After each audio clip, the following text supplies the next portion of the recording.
Eu queria compartilhar, irmãos, uma palavra que o Senhor tem ministrado ao meu coração esses últimos tempos. E nós temos visto Deus já fluindo entre nós nessa unção, nessa perspectiva.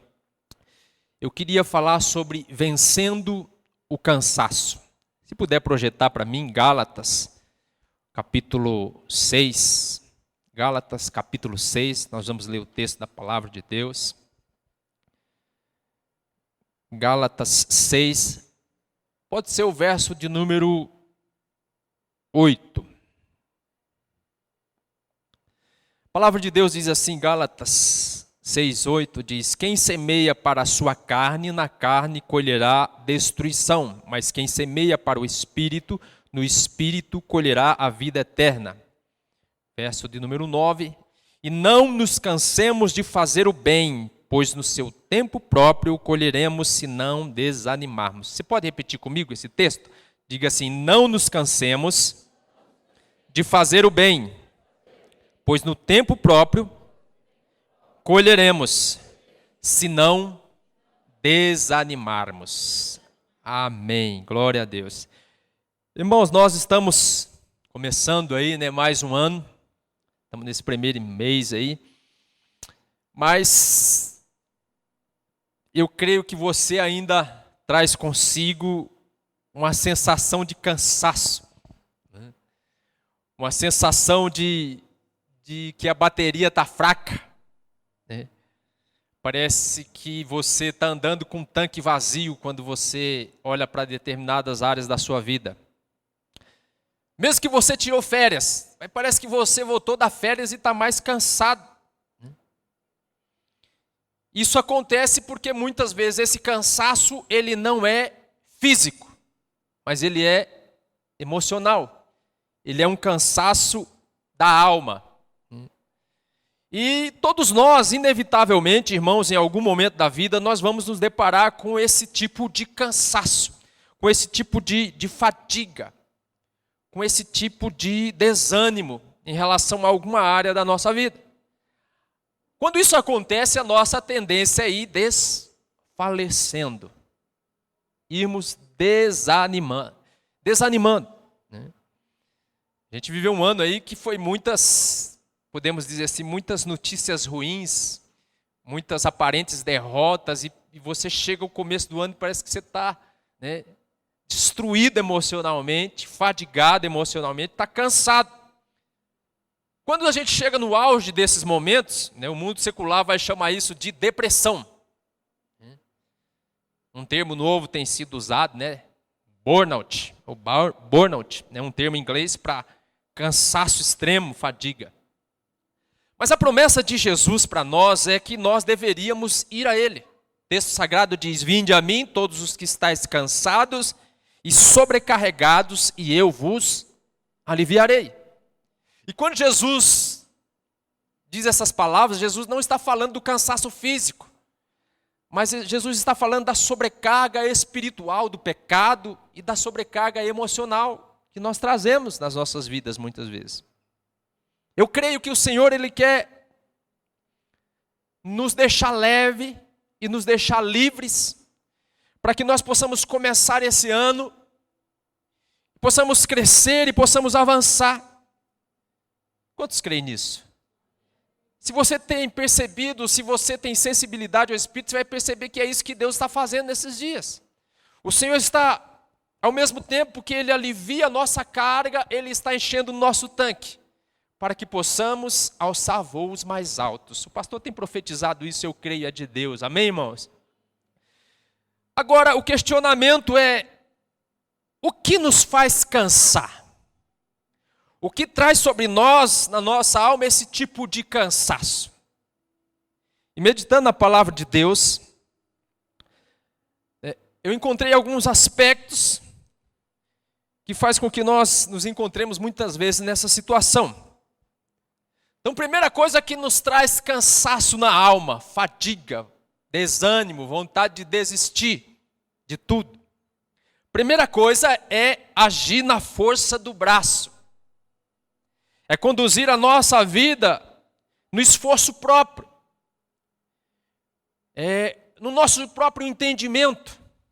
como Paulo escreve ao Gálatas, é semear na carne, é agir na carne. Os irmãos que fizeram maturidade, né, entendem bem o que eu estou falando. Ou seja, quando nós vamos fazer as coisas movido pela emoção, pelo calor do momento, a gente às vezes vive apagando incêndio, sem uma direção clara de Deus, sem muitas vezes dar ouvido à voz do Espírito Santo que fala no nosso espírito. Então é muito comum, às vezes, né, a gente vai aprendendo com o tempo, e às vezes nós tomamos decisões baseadas no calor do momento, por impulso. É aquela pessoa que chega para você com uma promoção, uma ótima promoção de última hora.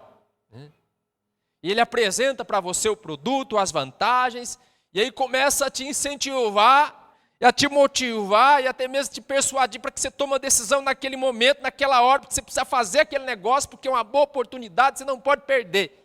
Só que tem que ser naquela hora, naquele momento. E eu aprendi, no decorrer da caminhada, que eu não faço mais isso. Que às vezes que eu tomei essa decisão, né, eu me dei mal. Porque não orei, não consultei ao Senhor, não busquei ouvir primeiro a voz de Deus. Quando a gente vive assim, o resultado final é sempre cansaço, fadiga, desgaste. Nós vamos fazendo, aí nós erramos, aí nós nos frustramos, aí vem o cansaço, aí vem o desânimo e vem a vontade de desistir, de desanimar. O pastor tem falado bastante aqui sobre a vida de Elias, né? E eu queria compartilhar sobre um aspecto da vida de Elias que muitas vezes passa desapercebido aos nossos olhos quando nós lemos o texto. Então, 1 Reis 18:1, se puder projetar para mim, muito interessante esse texto. O texto diz assim: depois de um longo tempo, no 3º ano da seca, lembra que Deus havia falado com Elias e tinha dado uma ordem para Elias: vai a Acabe, diz que durante 3 anos e meio não vai chover. E Elias vai lá e fala assim: sobre a minha palavra eu declaro, não vai chover. Então está terminando esse período, ele vai a Acabe, e a palavra do Senhor veio a Elias: vá apresentar-se a Acabe, pois enviarei chuva sobre a terra. Então a mensagem que Elias tinha que levar para o rei, qual que era? O tempo, Deus está dizendo, o tempo de seca está acabando.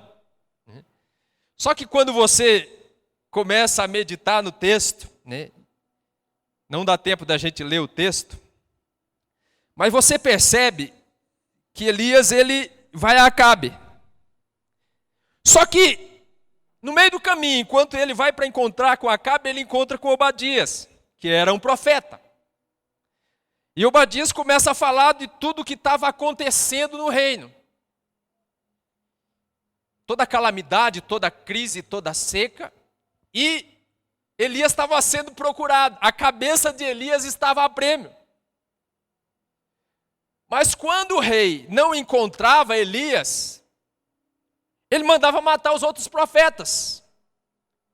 E Elias fica sabendo disso. E a ira vai crescendo dentro de Elias, a indignação vai crescendo dentro de Elias, a revolta vai crescendo dentro de Elias. E Elias começa a se sentir culpado por tudo aquilo que está acontecendo. Se você continuar lendo o texto, você vai perceber que algumas traduções, quando Acabe encontra Elias, a acusação de Acabe é que chama Elias de o flagelo de Israel, o perturbador de Israel. E a acusação de Acabe é: você é a razão de todo esse problema que está acontecendo. Porque quem tinha profetizado a crise? Elias, debaixo de uma palavra de Deus. Elias estava obedecendo a Deus. E aí Elias começa a dar ouvido ao que Acabe fala para ele. O pastor Ricardo ministrou aqui ontem: cuidado com a quem você dá ouvido. E Elias começa a dar ouvido. E a ira cresce dentro de Elias. E Elias, movido por um sentimento interior, por emoções, por revolta e por ira, o que Elias faz? Ele encontra Acabe. Sabe o que Elias faz? Ele não dá o recado que Deus mandou. Ele não dá o recado que Deus mandou. Aí o que Elias faz? Então eu sou o perturbador, porque a luta ali era assim, ele acusava Acabe, e a sua acusação era justa, era correta, acusava Acabe pela idolatria, por todo o mal que havia sobrevindo sobre Israel, por conta da sua rebeldia, da dureza do seu coração, mas Acabe acusava Elias. Então Elias o que faz?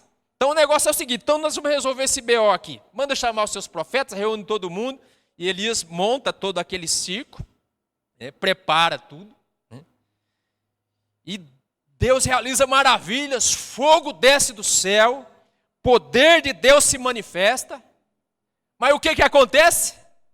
Ele não faz o que Deus mandou ele fazer. E mesmo ele não cumprindo o mandato de Deus, sabe o que Deus faz? Deus honra ele, porque fogo desce do céu. Sinais e maravilhas acontecem, porque o propósito de Elias do coração era bom, mas não foi aquilo que Deus mandou fazer. Não era aquilo que Deus mandou fazer. Ele estava agindo pelo seu próprio coração. Ele pressupôs que era aquilo porque ele estava irado e ele queria vingança. E por conta disso, depois ele sofre o desgaste emocional que ele sofreu. De ser perseguido, de ter que se esconder, de entrar numa depressão, de pedir a morte. Mas não era aquele o Espírito de Deus. Não era aquela vontade de Deus para aquele momento. Mas é interessante, porque Deus não retira a unção. Aquela era a unção de Elias. E porque era a unção que Deus havia dado, quando ele clamou, fogo desceu do céu. Mas foi aquilo que Deus mandou fazer, irmãos? Não. Era só para ele dar o recado. Porque o profeta ia lá e dava o recado. Falava o que Deus tinha que falar com aquele povo. Então, isso tanto é verdade, que quando você lê Lucas capítulo 9, olha que interessante, Lucas capítulo 9, é o versículo em que Jesus está indo para Jerusalém. Jesus precisa de um lugar para pousar, para dormir. Jesus manda os discípulos adiante, para arrumar um lugar no meio dos samaritanos. Os samaritanos rejeitam Jesus, não querem receber Jesus, dá pousada a Jesus. O que os discípulos falam para Jesus? Senhor, você quer que nós oremos e que fogo desça do céu e consuma todo esse povo? Eles estavam se lembrando de quem? De Elias. Esse é o espírito da lei, esse é o espírito dos profetas. Mas Jesus diz o quê? Esse não é o meu espírito. Vocês não sabem de que espírito sois? Espírito de misericórdia e de graça. Mas naquele momento, Elias estava movido pelo espírito de misericórdia e de graça? Não, Elias estava movido por um espírito de quê? De ira, de vingança. E aí Elias vai colher as consequências. O pastor ministrou aqui algo maravilhoso ontem que eu entendi. Irmãos, Deus está falando conosco. O pastor falou sobre os noias aqui, quem lembra dos noias, né? Então, o que é isso? Isso é o povo movido de ira. Isso é o povo movido de vingança por tudo que está acontecendo no nosso país. Isso é o povo movido de justiça humana. Só que Tiago 1 diz que a ira do homem não produz a justiça de Deus. Você está entendendo? Que há uma diferença entre você agir no espírito e você agir na força da carne e do braço. E quando você age na força da carne e do braço, você colhe as consequências disso. E que Deus não pode impedir isso, porque Deus é um Deus que te dá livre-arbítrio e você tem o poder de escolha. Amém, irmãos? Então nós temos que tomar cuidado, sabe por quê? Nós temos que tomar cuidado para nós não entrarmos em briga que não é nossa. Não nos intrometemos em problemas que não é nosso. Porque nós fomos chamados com um propósito, anunciar o reino de Deus. Mas sabe qual que é a maior estratégia do inimigo? Sabe qual que é? Nos distrair. Criar uma situação para você perder de vista o propósito, o foco. É sempre assim. O inimigo vai criar situações, né? E essas situações, às vezes, envolver você num problema que não é seu. Numa briga que não é sua. Ou então ele cria uma necessidade para que você se mova pela necessidade. Que você haja pelo momento. Você haja por conta da crise. Então tem muita gente que está se movendo pela necessidade e não pelo propósito. Está movendo na carne, está se movendo pelas emoções. Está movendo-se pela necessidade de casar. Está tomando atitudes pela necessidade de ter dinheiro. está se movendo pela necessidade de reconhecimento. Mas Deus nunca se move pela necessidade, sempre pelo propósito. E aí, quando você sai do propósito, Deus precisa criar uma situação para que você volte para o propósito. Porque Deus não tem um plano B, Ele tem um plano A. Quando você sai do plano A, Ele precisa agora de um plano B para te trazer para o plano A, para o propósito novamente. Porque você saiu fora daquilo que era a vontade de Deus. E todas as vezes que a gente sai fora da vontade de Deus, o que traz sobre nós? Fadiga, cansaço e desânimo, irmãos. Fadiga, cansaço e desânimos. Então, algumas coisas na nossa vida não é o diabo, sabia? É apenas consequências de escolhas e decisões erradas nossas. Então nós precisamos entender que nem toda porta aberta é de Deus. E que nem toda porta fechada é do diabo. Já parou para pensar que Deus fechou portas para você? Você não entendeu, você ficou bravo, ficou chateado. Mas aquilo vai ser uma bênção na sua vida. Porque foi um grande livramento. Então nós precisamos entender essas coisas e ter discernimento da vontade de Deus. Essas percepções espirituais, porque a gente vai sofrendo, vai se cansando e vai desanimando. Então não faça, não vá, não fique, se Deus não colocou isso em seu coração. Se Deus não confirmou através de uma palavra, se Deus não falou com você, se você não parou para ouvir a Deus. Porque senão vai ser o quê? Cansaço e desânimo. Pastor, você está falando. Eu estou percebendo que eu dei mancada. Fiz igual Elias. Eu estou me cansando porque eu errei. Fique em paz. Somente busque o Senhor. Porque o Salmo 23 diz que o Senhor, Ele quer nos conduzir por onde? As águas tranquilas e os pastos verdejantes. Mas se eu tomar uma decisão errada e andar pelo vale da sombra da morte, o que vai acontecer? O Senhor estará lá com você. Para te trazer de volta.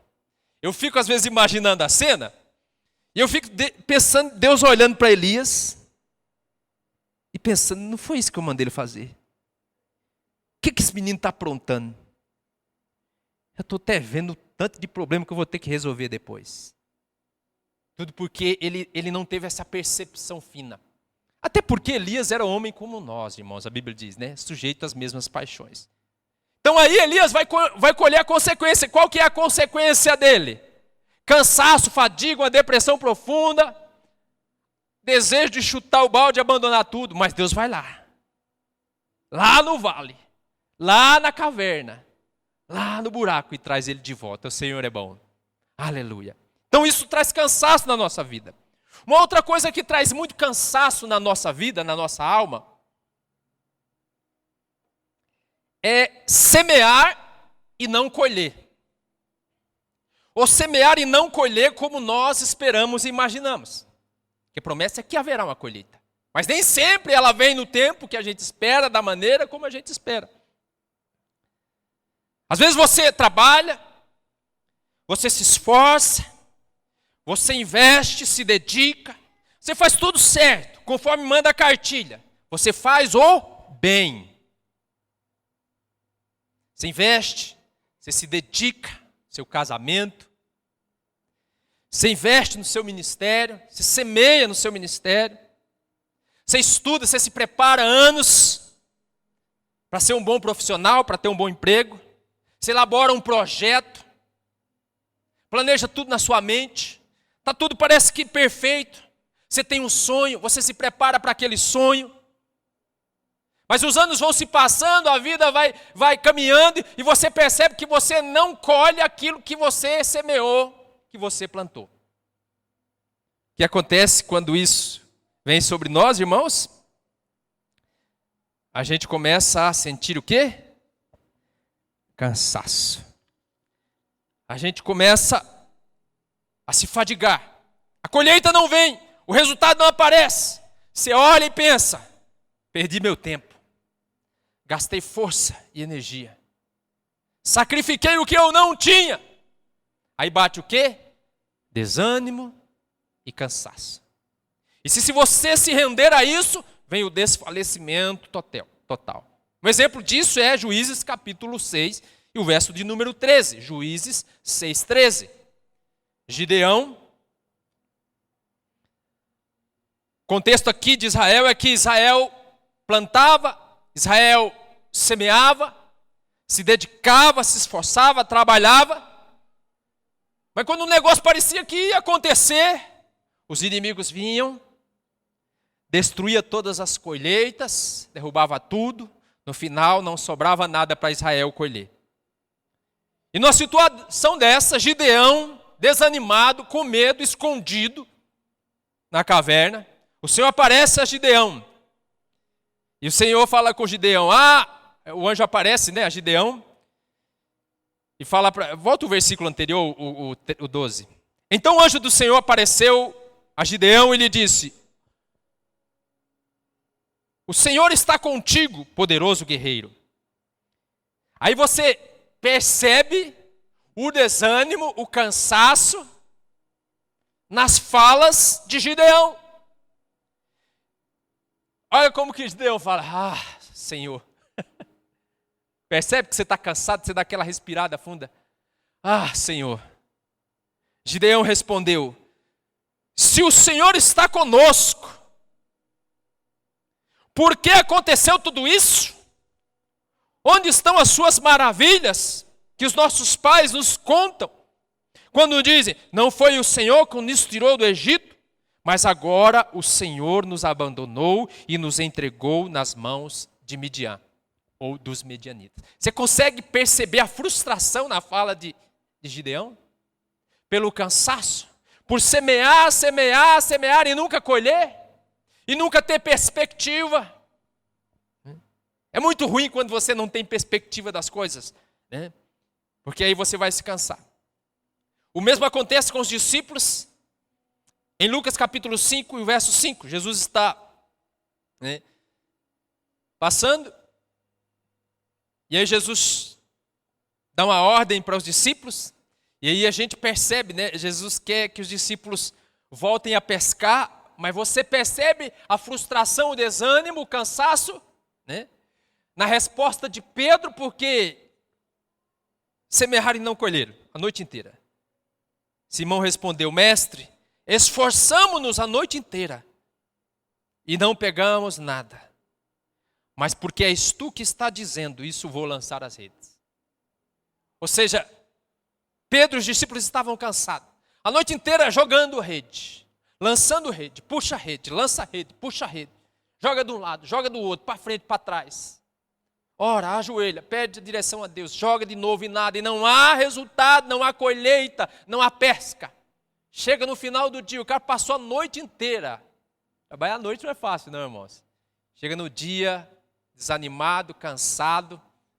E aí, estava lavando as redes, pensando, vamos tentar amanhã, quem sabe, né? Mas hoje já era. Semeamos e nada colhemos. E aí Jesus vem e dá uma palavra para ele. E aí a frustração fica clara, porque ele fala assim, por mim eu não iria não. Tá vendo? Está todo mundo desanimado aqui. Está todo mundo cansado. Mas nós vamos só porque o Senhor está falando. Se não fosse esse motivo, nós não ia não. Então, essa é a frustração, o cansaço que vem sobre nós quando a gente faz o bem, quando a gente faz o que é certo e não há colheita, a gente cansa. Eu me lembro de uma situação lá em Cabreúva, né, que uma mulher nos procurou, uma mãe solteira, filho adolescente, ela estava desempregada, e o filho com depressão, ficava trancado no quarto, e já tinha tentado suicídio, e ela nos procurou, pedindo ajuda, pelo amor de Deus, né? Nós fomos visitá-la, oramos por ela, né? Deus abriu a porta de emprego, inserimos ela no corpo da igreja, nos cultos, na célula.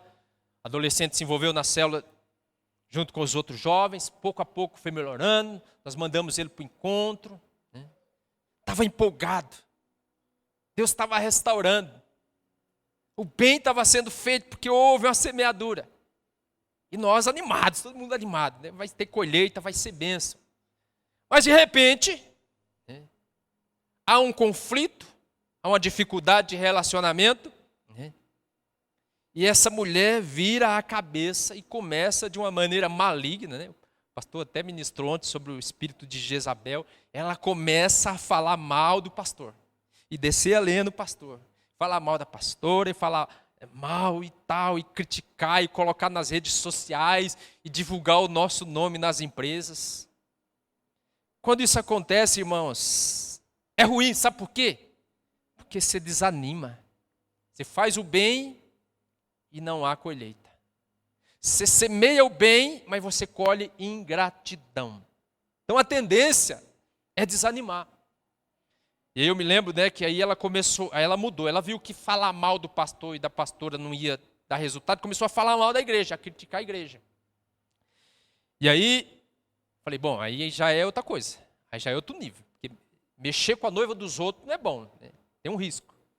Mexer com a noiva do cordeiro, né, que agora é leão, aí é a situação pior. Então orei, entreguei nas mãos do Senhor, né? Mas não orei, não fiz nenhuma macumba, nenhuma maldição, não. Eu só entreguei e fiz igual Paulo, só entreguei nas mãos de Satanás, né, para que a alma fosse salva. E aí depois de um tempo eu fiquei sabendo, né, que houve uma confusão entre eles estavam unidos contra nós, o namorado e ela, e de repente houve uma confusão entre eles, um bateu no outro, um foi para a Santa Casa e o outro foi preso. Mas não foi oração forte, não. É que tem uma consequência. Tem uma consequência quando você fala da noiva. É diferente. Mas o que eu quero que você se atente é que, quando isso acontece, traz muito desânimo sobre nós. E que nós temos que tomar cuidado para que nós não venhamos a sucumbir diante desse cansaço e diante desse desânimo. Tem muitas pessoas que pagam o bem com o mal. A colheita não vem no tempo que esperamos e da maneira que esperamos. Então isso traz cansaço. Então agir na carne traz cansaço. Semear e não colher também traz cansaço. Mas tem uma outra coisa que traz cansaço na nossa alma. Batalhas muito longas. Quando a gente tem lutas prolongadas por muito tempo. Quem tem uma luta aqui que já faz anos que está lutando e parece que está demorando. Então, batalhas muito longas, irmãos, cansam a nossa alma. Nós nos sentimos fadigados. Um exemplo está lá em 1 Samuel, capítulo 30. Se puder abrir, 1 Samuel, capítulo 30. Quando Davi e seus soldados chegaram a Ziglag, no terceiro dia, os amalequitas tinham atacado o Neguebe e incendiado a cidade de Ziglag. Levaram como prisioneiro todos os que lá estavam, as mulheres, os jovens e os idosos. A ninguém mataram, mas os levaram consigo quando prosseguiram o seu caminho. Próximo versículo. Ao chegarem a Ziglag, Davi e seus soldados encontraram a cidade destruída pelo fogo e viram que suas mulheres, seus filhos e suas filhas tinham sido levados como prisioneiros. Então Davi e seus soldados choraram em alta voz, até não terem mais força. Você já passou uma situação difícil na sua vida em que você chora até não ter mais força? Você começa orando, aí começa chorando e termina dormindo porque desfaleceu na força. As duas mulheres de Davi também tinham sido levadas, Aionã, de Jezreel, e Abigail, de Carmelo, a que fora mulher de Nabal. Davi ficou profundamente angustiado,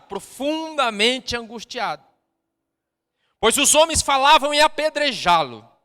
Todos estavam amargurados por causa dos seus filhos e de suas filhas. Guarda essas palavras, irmãos. Apedrejar, amargurados por causa dos seus filhos e de suas filhas.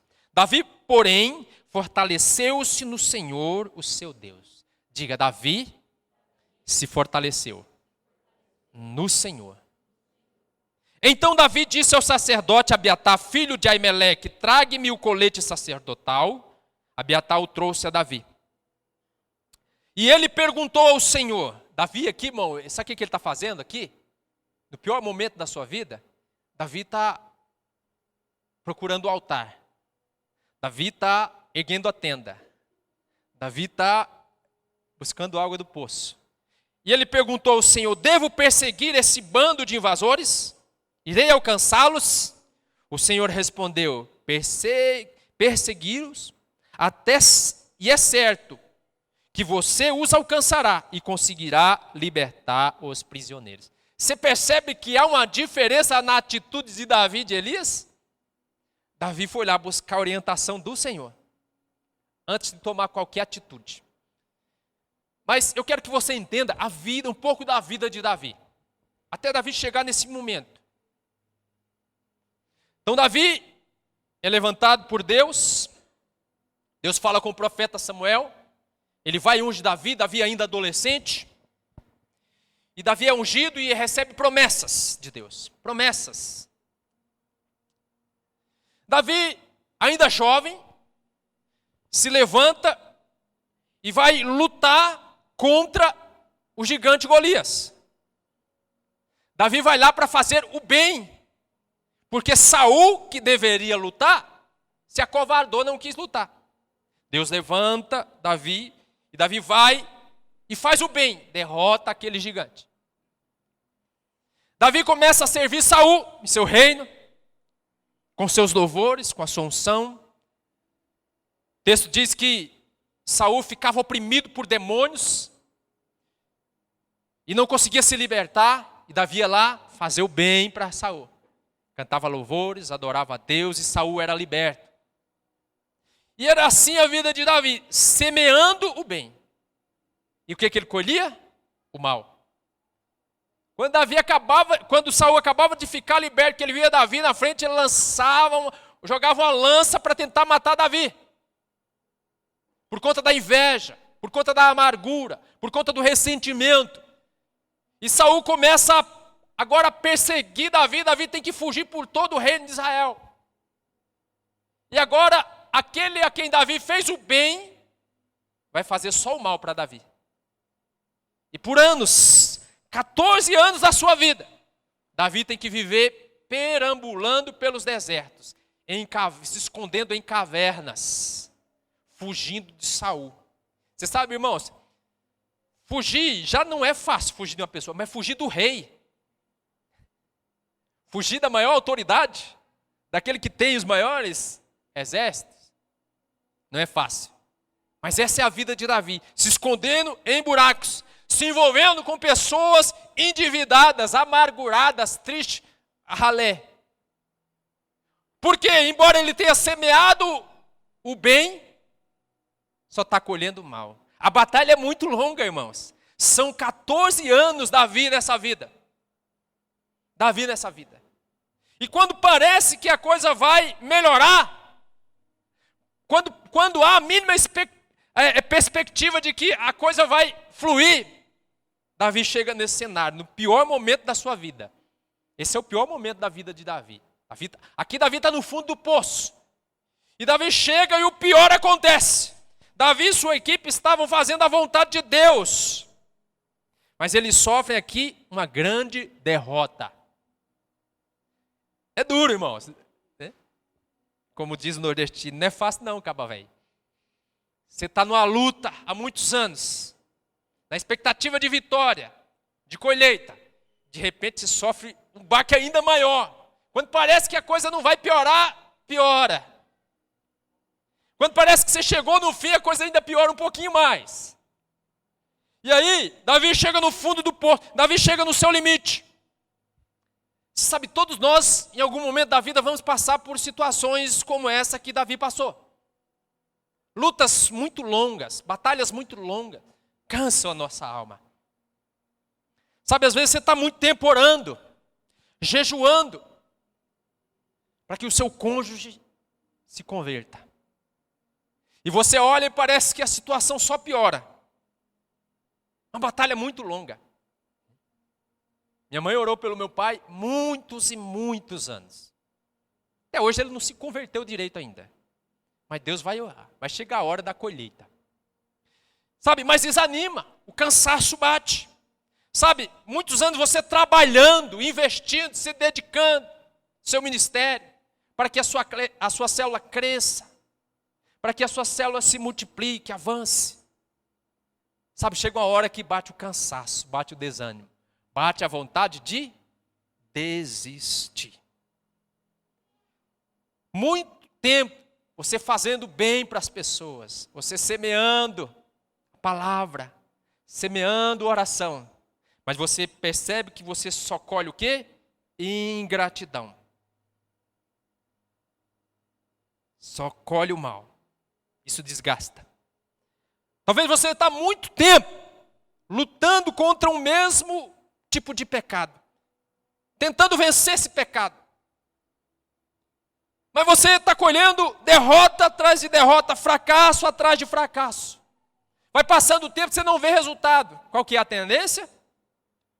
Natural é desanimar, é desistir.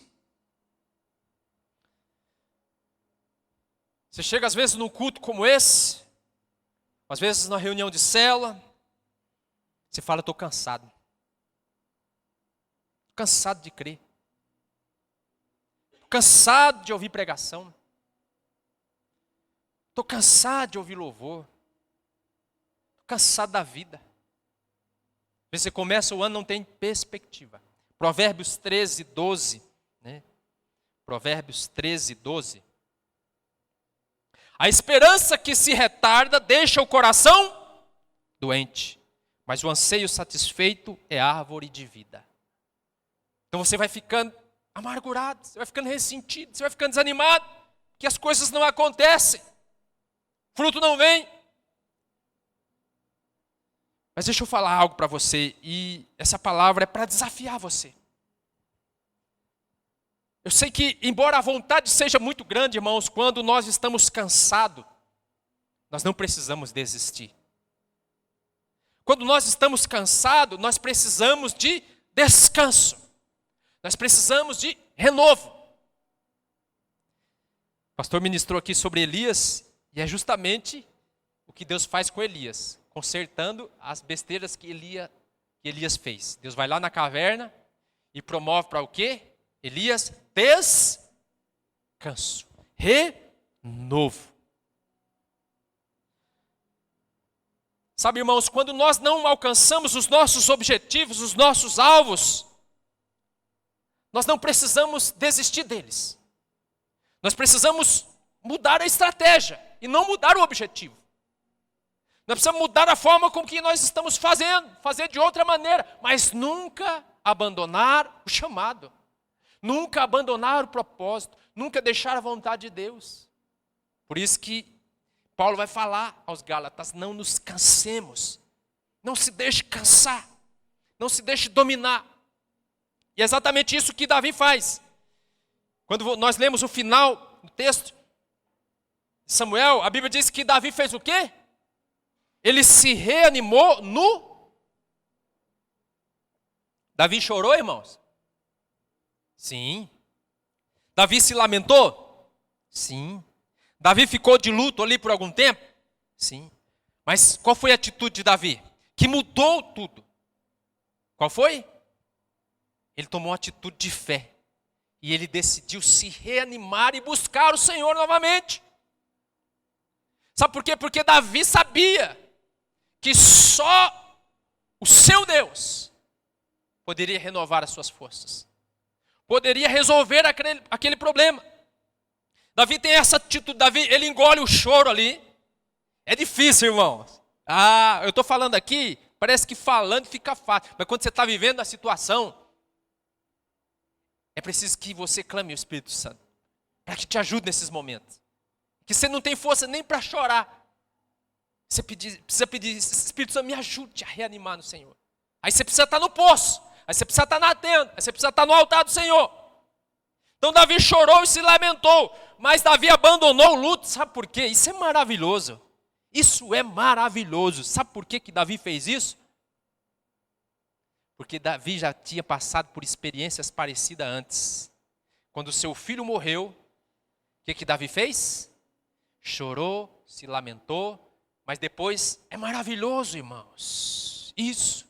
Davi se levantou, comeu, vestiu as vestes sacerdotal, foi para o templo e adorou a Deus. Você está passando essa situação difícil agora que você não tem mais força. Mas lembra que lá atrás Deus já vinha te preparando, porque você já venceu outras situações. E como que você venceu?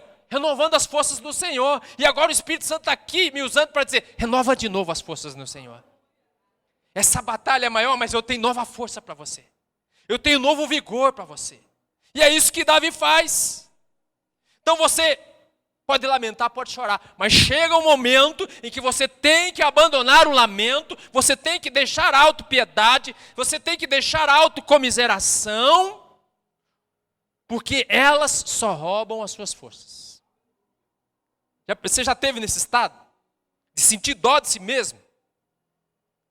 E quanto mais autocomiseração, autopiedade você se sente, mais fraco você fica, mais você se afunda. Então Davi entendia isso, que ele precisava se levantar e ter uma atitude.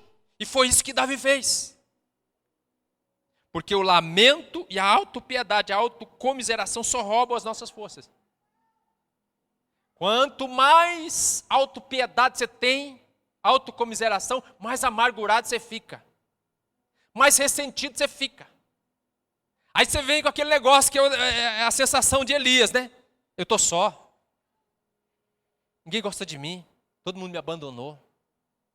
Quando você está amargurado, quando você está ressentido, aí você procura culpados. O culpado foram os profetas que me deixaram sozinho aqui e não me ajudaram. O culpado é o pastor, o culpado é o líder.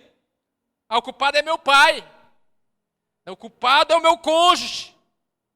E no fim, na grande realidade, você vai acabar culpando Deus. Então saia dessa situação de tristeza, de desânimo e de lamento. Se posicione, porque chegou um momento em que esses homens tiveram que fazer isso. E chegou um momento em que foi isso que Jesus fez com os seus discípulos. Elias, Gideão, Jesus e os discípulos tiveram que chegar ao momento de se reanimar no Senhor, de se fortalecer no Senhor. E eles abandonaram, rejeitaram a amargura, abandonaram o lamento, abandonaram o luto. É interessante, sabe por quê? Porque o texto diz que Davi ele se vestiu da estola sacerdotal. A palavra de Deus ela é perfeita. Sabe por quê? Porque nesse momento é necessário você tirar as vestes de pranto. É necessário você tirar as vestes de lamento, Isaías capítulo 61. É necessário você tirar as vestes de vergonha e se revestir da justiça de Cristo Jesus. Abandonar as vestes de merecimento e se revestir da justiça de Cristo Jesus. É necessário. Porque se você não fizer isso, e eu estou falando isso pela fé, você não vai sentir nada disso, mas é pela fé. Se você não fizer isso, você nunca vai sair dessa caverna. Você nunca vai sair desse estado de prostração, de desfalecimento. O que é desfalecimento? Você não consegue se erguer mais. Você não consegue se erguer no seu ministério, você não consegue se erguer no seu casamento, aquilo te abateu de uma forma que te deixou prostrado. E Deus quer que você se levante hoje. E para isso Ele vai te dar forças. Sabe que todas as vezes que Deus vai falar com alguém, com os profetas, a palavra de Deus é: levanta e eu falarei contigo. Então a palavra de Deus para nós hoje é que nós venhamos nos levantar. Pastor, é difícil, eu não consigo. Sabe, o cansaço físico, você não tem escolha. Quando você está muito cansado, fisicamente, você não tem escolha, você não tem energia. Quando você não dormir, descansar, não se alimentar, mas o cansaço da alma, é você que escolhe. Ele pode vir, mas é você que decide se você quer ficar com ele ou você quer abandoná-lo. É uma escolha porque é algo da alma. É uma decisão nossa. Quem está me entendendo, diga amém. Então, a vontade de Deus é que você, mesmo cansado, tome a decisão de se levantar.